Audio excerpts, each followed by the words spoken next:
கிராமத்து பக்கம். வலுவித்தும் இளம் வித்தும்.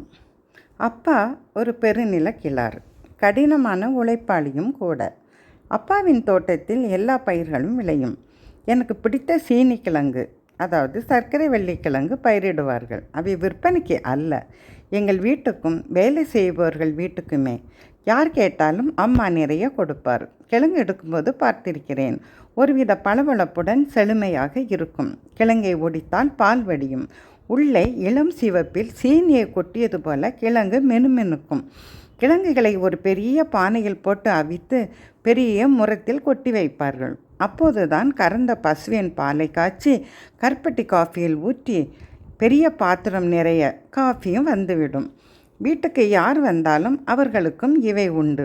கிழங்கை பிய்த்தால் உள்ளே மினுமினுக்கும் அழகியை ரசித்தபடியே கிழங்கை சாப்பிடுவோம், காஃபியை குடித்து கொண்டே. கிழங்கு அப்படி இனிக்கும். கருப்பட்டி காஃபியோ ருசிக்கும், வயிறு நிறைந்துவிடும்.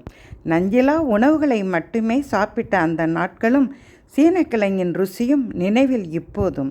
அதன்பின் அப்படி ருசியான கிழங்கை நான் சாப்பிடவே இல்லை, கிடைக்கவும் இல்லை. ஒருமுறை அம்மாவிடம் காரணம் கேட்டேன். அம்மா சொன்ன காரணத்தை கேட்டதும் அதிர்ந்து போனேன். அம்மா சொன்னார், அந்த காலத்தில் வலுவித்து விதைகளை பயிரிட்டோம், விளைய நாளாகும். ஆனால் கிழங்கு பயிர் வகைகள் அவ்வளோ ருசியாக இருக்கும். இப்போதெல்லாம் சீக்கிரம் விளைவதற்காக இளம் வித்து விதைகளையே பயிரிடுகிறார்கள். இவை ருசியாக இருக்காது. அதனால்தான் இப்போதுள்ள கிழங்குகள் இனிப்பதில்லை. ஆனால் என்ன செய்வது? ருசியாக இருக்கிறதோ இல்லையோ, கிடைக்கிற கிழங்கை வாங்கி சாப்பிட வேண்டியது தான்.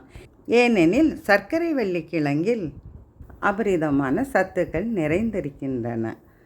உண்மைதானே நண்பர்களே? தமிழ் மகள் லலிதா.